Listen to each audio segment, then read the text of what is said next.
وسلموا تسلیما. اللہم صلی علی سیدنا و مولانا محمد وعلی آل سیدنا و مولانا محمد وبارک وسلم. صلاة و سلاما علیک یا رسول اللہ وعلی آلک و صحابک یا حبیب اللہ. اولیاء اللہ کی اگر مختصر سے مختصر تعریف کی جائے تو یہ کہ جو نبی کریم رؤوف الرحیم کے سچے امتی ہوں، علم میں کامل، عمل میں راسخ، عقیدے میں پختہ، فرائض و واجبات کے ساتھ ساتھ سنتوں کی پابندی، اسلام کی حقانیت کے دونوں شاہد ہیں معین الدین اجمیری، محی الدین جیلانی. ان دونوں بزرگوں کی زندگی اول سے اخیر تک دنیا کے سامنے ہے. ان دونوں سے بڑھ کے آج تو کوئی صوفی نہیں، ان سے زیادہ کوئی طریقت و تصوف کے جاننے والا تو کوئی ہے نہیں.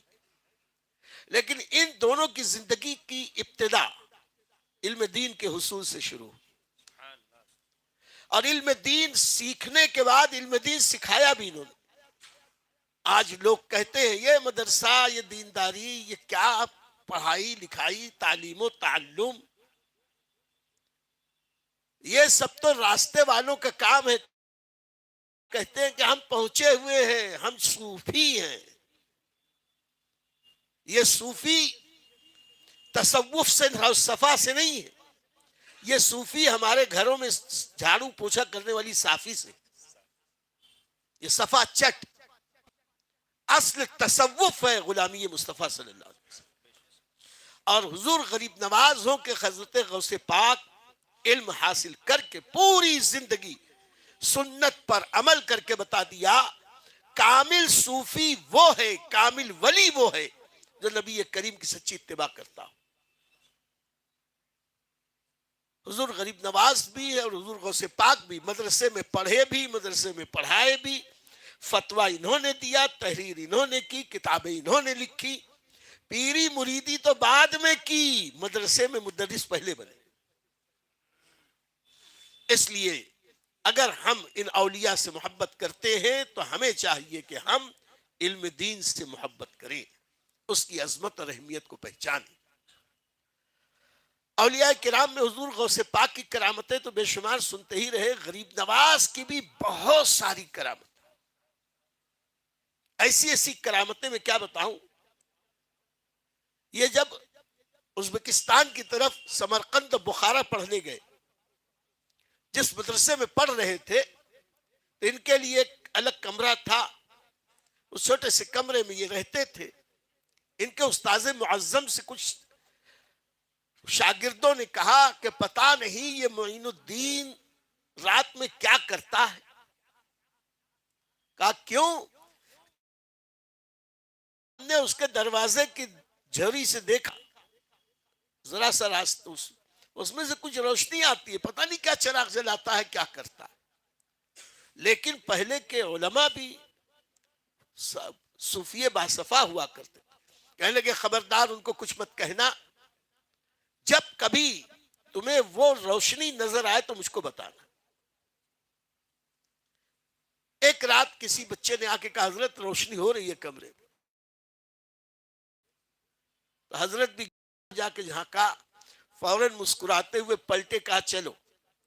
اب بعد میں ان کو بتایا کہ میرا معین الدین، میرا حسن قرآن کا حافظ ہے، اور جب وہ قرآن پڑھتا ہے تو اس سے ایسا نور اور اجالا پھیلتا ہے کہ اس کا وہ کمرہ روشنیوں سے معمور ہو جاتا ہے.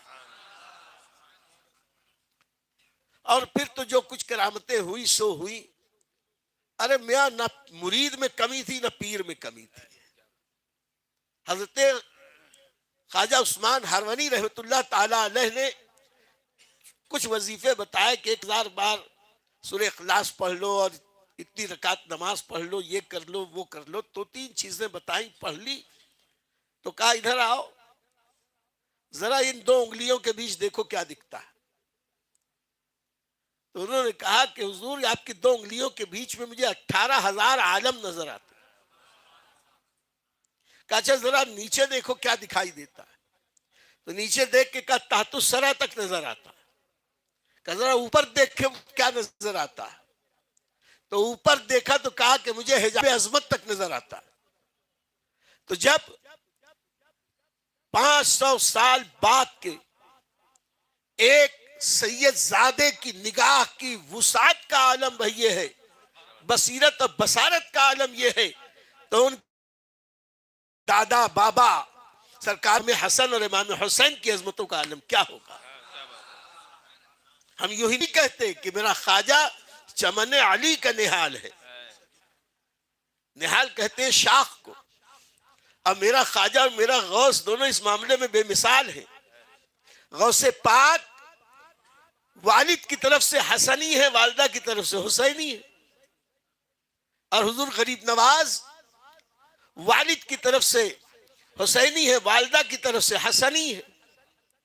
نبی کریم کی ذات سے فیض کے 2 دریا چلے، 2 نہریں چلی، 2 سمندر فیضان، ایک حسنی نہر ایک حسینی نہر. اور یاد رکھو قرآن میں اللہ نے حضرت موسیٰ علیہ السلام سے یہ ارشاد فرمایا تھا جاؤ فلاں راستے پر مجمع البحرین پہ خضر راہ ملے گا. اور جب وہ مجمع البحرین یعنی جہاں 2 سمندر 2 دریا ملتے ہیں وہاں خضر راہ ملے گا، رہنما ملے گا.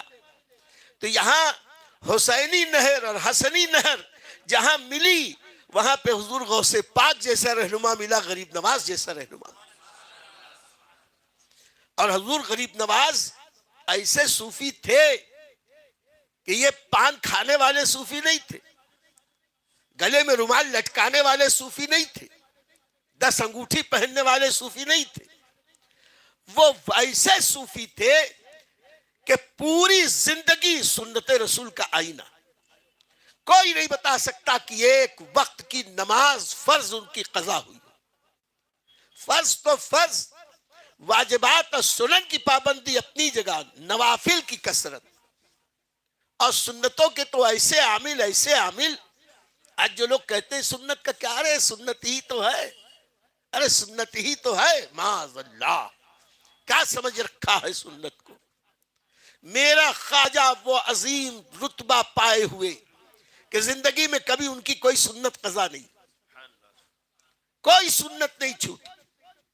اور اگر دلیل چاہیے تو ان کی زندگی کے آخری ایام پاک بہت زیادہ ہو چکی.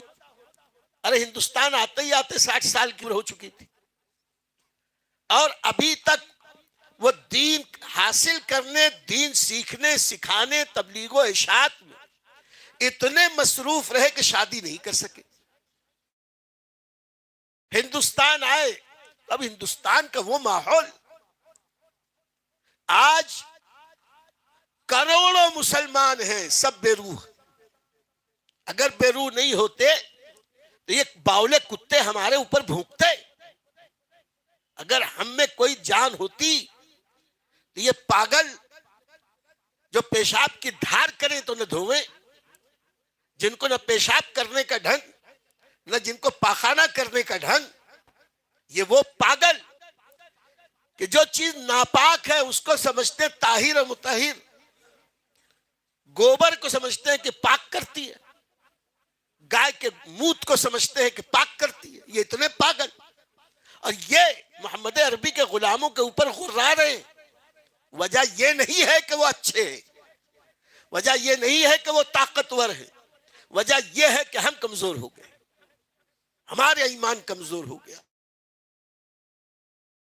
کیا ہے کہ محمود غزنوی 17 حملے کی، شہاب الدین غوری نے 2 حملے کی، تیر و تلوار لشکر و ہتھیار کے ساتھ آئے، لشکر جرار لے کے آئے، لیکن وہ کامیابی نہ پائے جو بغیر ہتھیار کے میرا خواجہ حاصل کر لیا. میرا خواجہ اکیلے آیا اور لاکھوں لاکھ لوگوں کو کلمہ پڑھا گیا. تو ان کی زبان میں اثر کہاں سے آیا؟ فرائض واجبات کی پابندی، نبی کریم کی غلامی، اور جو نبی کا سچا غلام ہوتا ہے وہ پوری دنیا کا امام ہوتا ہے۔ نتیجہ یہی نکلا کہ میں کافی دن ہو گئے یہاں جو تبلیغ و اشاعت میں وقت لگ رہا تھا اس کی وجہ سے موقع نہ ملا۔ ایک دن حضور خواجہ غریب نواز آرام فرما ہوئے، سوئے، وہ سوئے، ان کا نصیبہ بیدار ہو گیا۔ آقا کریم علیہ الصلوۃ والتسلیم کا دیدار ہوا اور آقا علیہ السلام نے حکم دیا کہ بیٹے حسن، ہم تم سے خوش ہیں، لیکن ابھی تک میری ایک سنت پر عمل باقی ہے، وہ کب کروں؟ غریب نواز نے عرض کی حضور حکم فرمائے، کہا کہ میری ایک سنت ہے نکاح کرنا، ابھی تک تم نے نکاح نہیں کیا ہے، نکاح کر لو۔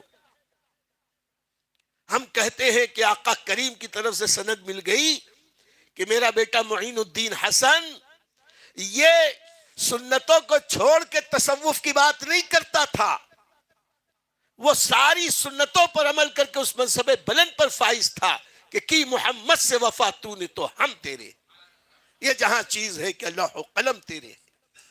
آقا کریم کی غلامی نے انہیں ہندوستان کی وہ شہنشاہی عطا کی کہ پانی پر حکومت غریب نواز کی، ہوا پر حکومت غریب نواز کی، آگ پر حکومت غریب نواز کی، مٹی پر حکومت غریب نواز کی۔ ابھی آپ نے سنا انا ساگر کاسے میں آ گیا، پیالے میں آ گیا، پانی پہ حکومت۔ اونٹ بیٹھے زمین پہ، کہا اگر بیٹھے ہیں تو بیٹھے رہے۔ زمین پہ حکومت، زمین نے پیر پکڑ لیے، جب تک میرے خواجہ نے نہیں کہا چھوڑ اس وقت تک اونٹ اٹھے نہیں، زمین نے چھوڑا ہی نہیں، زمین پہ حکومت۔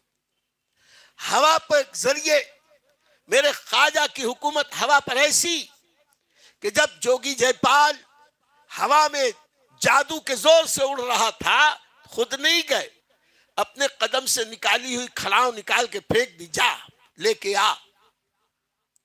ہوا کے مخالف یہ بغیر ایندھن کے، بغیر انجن کے یہ ہوائی جہاز چلا، اور چلا بھی تو ایسا چلا کہ بالکل صحیح نشانے پہ گیا۔ امریکہ پیٹریاٹ میزائل اور اسرائیل پتہ نہیں کیسی کیسی میزائلیں داغتے ہیں، کئی ہزار میزائل داغتے ہیں تو دو چار پہنچتی ہے صحیح نشانے پر اپنے حد۔ اور میرے خواجہ نے بغیر انجن اور بغیر ایندھن کے اپنی میزائل بھیجی، برابر صحیح، بغیر کمپیوٹر کے صحیح نشانے پہ پہنچی، تڑا تڑ تڑا تڑ تڑا تڑ، اور لے کے آئی غریب نواز کے قدموں میں۔ ارے میاں، غریب نواز کے قدم سے لکڑی لگ جائے تو وہ پوری کفر کو سرنڈر کر دے، پوری کفر کی طاقت پر قابو پا جائے، تو جو خواجہ قطب الدین بختیار کاکی حضرت صوفی حمید الدین ناگو کی ہوگی تو اللہ نے انہیں کیسی آقائی عطا کی۔ آج بھی ہو جو براہیم سا ایماں پیدا، آگ کر سکتی ہے انداز گلستہ پیدا۔ ہم اگر ان اولیاء اللہ کی غلامی کریں، ابھی آپ نے ایک جملہ سنا کہ طواف کے بعد حضرت عثمان ہارونی نے اپنے مرید کا ہاتھ پکڑ کے ایسے اونچا کیا اور کہا، اے اللہ، میں اپنے بیٹے معین الدین کو تیرے سپرد کرتا ہوں۔ غیب سے آواز آئی، ہم نے قبول کیا، اور جب یہ بات آئی کہ اے معین الدین مانگو کیا مانگتے ہو، طلب کرو ہم عطا کریں گے، تو غریب نواز نے کہا تھا کہ میرے مریدین کی بخشش و نجات ہو جائے، تو غیب سے آواز آئی تھی کہ تمہارے مریدین تو مریدین، قیامت تک تمہارے سلسلے کے مریدین کی بخشش ہو گئی۔ لیکن یاد رکھنا کہ یہ خالی رسمی پیری مریدی کی بات نہیں ہے، حقیقی پیری مریدی کی بات ہے۔ ارے وہی جن سے کہا تھا کہ جاؤ یہ کٹورا لے جاؤ، انا ساگر سے کہو پانی لا، ہم جیسے نکمے ناکارے ہوتے تو کہتے حضرت اتنا پانی اس میں آئے گا کیسے، ہم بے وقوف ہیں کیا؟ لیکن وہ مرید بھی جانتے تھے میرا پیر ایسا ہے، زمین سکتی ہے، آسمان پھٹ سکتا ہے، اللہ کے ولی کی زبان کبھی غلط نہیں ہو سکتی۔ ایسا یقین ان کے مریدین کو۔ بہر کیف حضور غریب نواز نے پھر شادی بھی فرمائی، پھر آل اولاد بھی ہوئی، جو کچھ بھی ہوا. کہنے کا مقصد یہ کہ غریب نواز دین اور سنیت کی ایسی تبلیغ کرتے رہے. لوگ کہتے ہیں صوفیہ سب بڑے رحم دل ہوتے ہیں، اور صوفیہ جو ہیں یہ یوں کہو کہ سب کو سمیٹ کے چلتے ہیں. لیکن یاد رکھو، اس کے اندر اس بھرم میں مت رہنا کہ صوفیاء کرام گمراہوں اور بدینوں کو بھی سینے سے لگاتے ہو. میں ایک بات صرف عرض کروں، حضور غریب نواز نبی کریم کے فرمان پر ہندوستان کی طرف آئے تو عراق، ایران، افغانستان سے ہوتے ہوئے ہندوستان کی طرف چلے تو ابھی موجودہ پاکستان کے ایک علاقے میں ملتان کے قریب ایک ایسی بستی میں پہنچے جہاں گمراہی پھیلی ہوئی تھی. آ رہے تھے تبلیغ کرنے، لیکن جب وہاں گمراہی پھیلی دیکھی تو غریب نواز رک گئے. اور روایتوں میں آتا کہ 3 سال رکے اور ان بد مذہبوں کو کیفر کردار تک جب تک پہنچا نہیں لیا، غریب نواز نے اپنے قدم آگے نہیں بڑھائے. اس کا مطلب یہ ہوا کہ غریب نواز صلح کلی نہیں تھے، بلکہ غریب نواز اس بات کے پابند تھے کہ حضور اکرم صلی اللہ علیہ وسلم کی غلامی کا مطلب یہ ہے کہ کوئی دشمن خدا و رسول کی قربت ہم برداشت نہیں کر سکتے. بہرکیف حضور غریب نواز نے اپنے طور پر جو کچھ بھی کیا، اور آج بھی غریب نواز کی کرامتیں ظاہر ہوتی رہتی ہیں. آج کچھ لوگ کہتے 2 باتیں اور میں عرض کر دوں خاص. ایک تو یہ کہ میرے آقائے نعمت محسن اہل سنت حضور اعلی حضرت کے خلاف لوگ بہت بکواس کرتے ہیں کہ ان پہ ایسا قادری رنگ چلا تھا کہ غریب نواز کے بارے میں کچھ نہیں کہا. ہم کہتے ہیں غریب نواز کے بارے میں جو ہمارے اعلی حضرت نے کہا ہے یہ تو انہی کا حصہ ہے. الملفوظ میں ایک واقعہ لکھا ہے کہ فرماتے ہیں اعلی حضرت، کئی واقعات ہیں، ایک واقعہ سن لے. کہتے ہیں کہ حضور غریب نواز کے آستانے کے باہر دھوپ تھی، کنکر والی زمین تھی. ان کے مزار کے باہر، آستانے کے باہر ایک شخص آیا جس کا پورا بدن زخموں سے چور تھا. اب بدن کے اندر ایک عجیب سی گرمی تھی، لیکن تھا دل کا سچا. غریب نواز کے آستانے کے باہر بیٹھ گیا اور کہنے لگا خواجہ اگن لگی ہے، خواجہ اگن لگی ہے، خواجہ اگن لگی ہے، خواجہ آگ لگی ہے، آگ لگی. 3 دن تک سچے دل سے ہی بیٹھا رہا اور وہاں کی دھول مٹی لے کے بدن پہ ملتا رہا. تیسرے دن اللہ کی شان بغیر دوا کے بالکل اچھا ہو گیا. اور ایک واقعہ حضرت نے نقل کیا ہے، بیان فرمایا کہ یہی یو پی بہار کی طرف کا کہیں کا واقعہ ہے کہ ایک اجمیر شریف کا عرس تھا. لوگ جا رہے تھے، لوگ جل رہے تھے. انہی میں ایک ایسا تھا جس کے دل میں چور تھا. کہنے لگا کیا خواجہ خواجہ لگا رکھے ہو؟ تو ایک بے تکلف تھا، کہنے لگا ذرا چل کے دیکھو میرے، چل کے دیکھو خواجہ کا رنگ. بولے چل دیکھتا ہوں. آیا، جب تک رہا دیکھتا رہا، ماحول دیکھتا رہا. اتفاق سے شاہجہانی مسجد کے نیچے ایک شخص گنبد کو دیکھے بول رہا تھا خواجہ 5 روپیہ لوں گا اور ایک ہی آدمی سے لوں گا. خواجہ 5 روپیہ لوں گا اور ایک ہی آدمی سے لوں گا. دے خواجہ دلا خواجہ، دے خواجہ دلا خواجہ. میرے دوستو عجیب شان ہے اللہ کی. وہ بے نیاز مولا، دیتا تو وہی ہے لیکن اپنے مقبول بندوں کے واسطے اور صدقے وسیلے عطا کرتا. ہمارا عقیدہ تو یہی، دیتے والا تو اللہ ہی. وہ دے خواجہ دلا خواجہ، 5 روپیہ لوں گا اور ایک ہی آدمی سے لوں گا اور اتنی دیر کے اندر اندر لوں گا، اتنی دیر کے اندر اندر لوں گا. آئیے بھی بیٹھ گیا تماشا دیکھنے، دیکھتے ہیں کہ آج اس کی کیسے مراد پوری ہوتی ہے. اعلیٰ حضرت نے اسے بیان کیا. بیٹھا، بہت دیر ہو گئی تو سوچا کہ اس کو تو ملا الا نہیں. گیا جا کے اپنی جیب سے 5 روپیہ نکالا. ابے خواجہ کیا دیں گے؟ لے میں دیتا.